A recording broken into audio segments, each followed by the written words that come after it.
students, welcome to Ideal Coaching Center. Today we are going to study Science of Class 4, Chapter 1, Solids, Liquids and Gases. In the earlier part, we learned about different states of matter. Today we are going to learn about changes in states of matter. We know that matter can change from one state to another.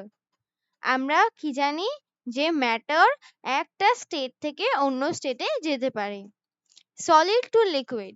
On heating, a solid changes into its liquid form. আমরা যখন কোনো সলিডকে hit করি সেই সলিডটা তার liquid ফর্মে চলে যায়। The process by which a solid changes into a liquid on heating is called melting. আর এই প্রসেসটাকে কি বলা হয়? এই প্রসেসটা যেখানে সলিড লিকুইডে চেঞ্জ হয়ে যায় হিট করলে পরে তখন সেটাকে কি বলা হয়? মেল্টিং বলা হয়। Melting of ice cream, candle wax, solid butter are some examples. তাহলে কি কি আমরা মেল্টিং এর এক্সাম্পল দেখতে পাচ্ছি? আইসক্রিম, ক্যান্ডেল ওয়্যাক্স আর solid butter. Liquid to gas. When a liquid is heated, it changes to its gaseous form. একটা liquid hit করলে পরে সে তার গ্যাসিয়াস ফর্মে চলে যায়। The process by which a liquid changes to a gas is called vaporization. আর এই প্রসেসটাকে কি বলা হয়? Vaporization বলা হয়। Vaporization can happen by evaporation and boiling. Vaporization কিভাবে হতে পারে? Evaporation দিয়েও হতে পারে অথবা boiling দিয়েও হতে পারে। Evaporation takes place from the surface of a liquid. Evaporation কোথা থেকে হয়? লিকুইডের যে সারফেস মানে লিকুইডের যে উপরের পার্ট থাকে সেখান থেকেই হয়। আর বয়লিং কোথা থেকে হয়? পুরো লিকুইড থেকেই বয়েল করা যায়। Gas to liquid. When a gaseous form of a substance is cooled, it changes into a liquid form. যখন কোনো সাবস্টেন্স গ্যাসিয়াস ফর্মে থাকে সেটা যদি ঠান্ডা করতে দিই আমরা তাহলে সেটা লিকুইড ফর্মে চেঞ্জ হয়ে যায়। আর এই প্রসেসটাকে কি বলবো আমরা? Condensation. The process by which a gas changes to its liquid is called condensation. Liquid to solid. When we cool a liquid, it changes into its solid form. আমরা যখন কোনো লিকুইডকে কুল করি ঠান্ডা করতে দিই তখন সেটা কোন ফর্মে চলে যায়? সলিড ফর্মে চলে যায়। The process of changing a liquid to its solid by cooling is called freezing. আর এই প্রসেসটাকে কি বলা হয়? ফ্রিজিং বলা হয়। When water is kept in the freezer, it cools and becomes ice. আমরা যখন ফ্রিজারে জল রেখে দিই তখন সেটা ফ্রিজ হয়ে গিয়ে কিসে পরিবর্তন হয়? আইসে পরিবর্তন হয়। আর আইসটা কি? সলিড। আর ওয়াটারটা কি? Liquid form. Similarly, we have seen coconut oil and pure honey solidify during winter.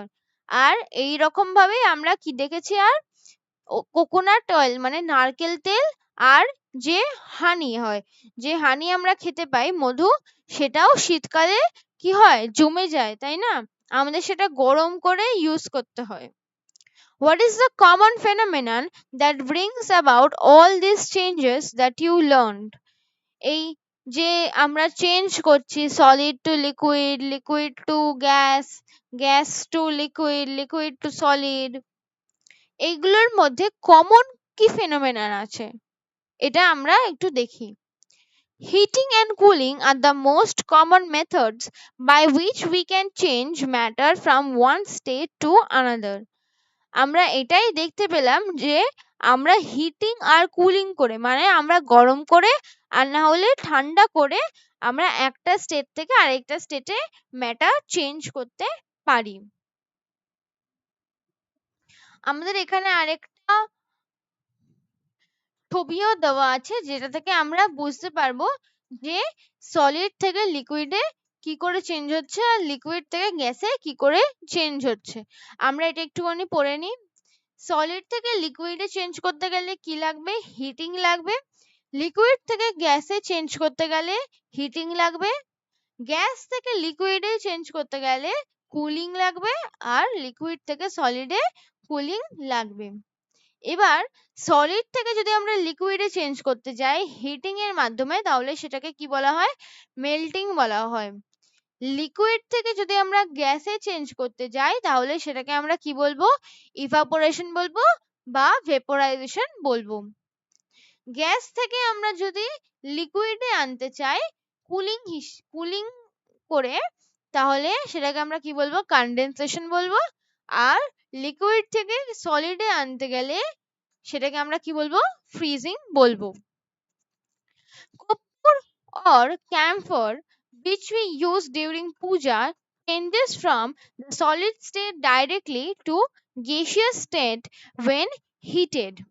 Similarly, carbon dioxide freezes directly from the gaseous state to solid state.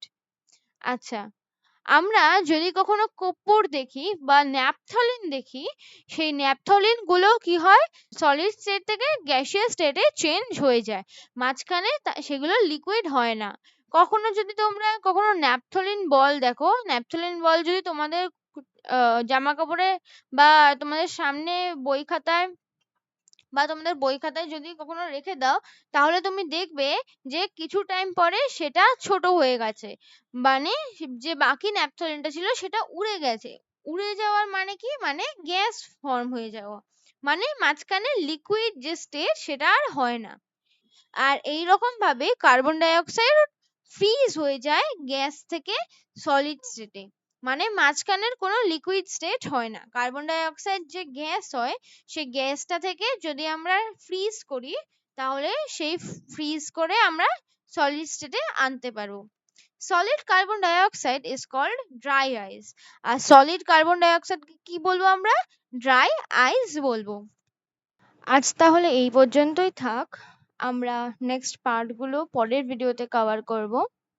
I hope you're able to understand the parts very easily. If you have any questions, please do write in the comments down below, and we will meet you in the next one.